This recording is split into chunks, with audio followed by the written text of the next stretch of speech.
Well, so far, the only bit of hope that's come out of this Davos conference this year is from the Icelandic president, who's standing alongside me, Olafur Ragnar Grimsson. Mr. President, why are you such a beacon of hope? Why has Iceland survived where Europe has failed? What are you doing differently?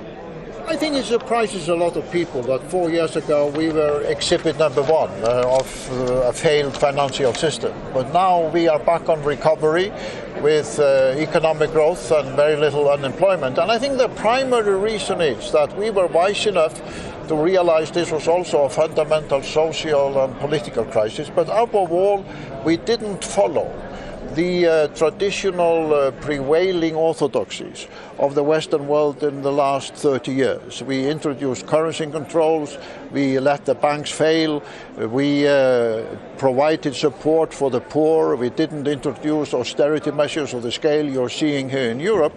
And the end result, 4 years later, is that Iceland is enjoying progress and recovery very different from the other European countries that suffered from the financial crisis. But with your policy of letting the banks fail, would that have worked for the rest of Europe? I think so, because as I'm often asked people, why do they consider the banks to be the holy churches of the modern economy? Why are private banks, not like airlines and telecommunication companies, allowed to go bankrupt if they have been conducted in an irresponsible way?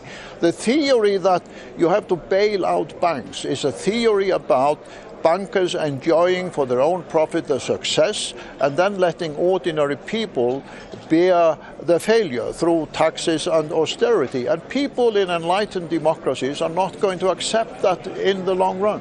It wouldn't work for the UK with their reliance on the financial sector, though, would it?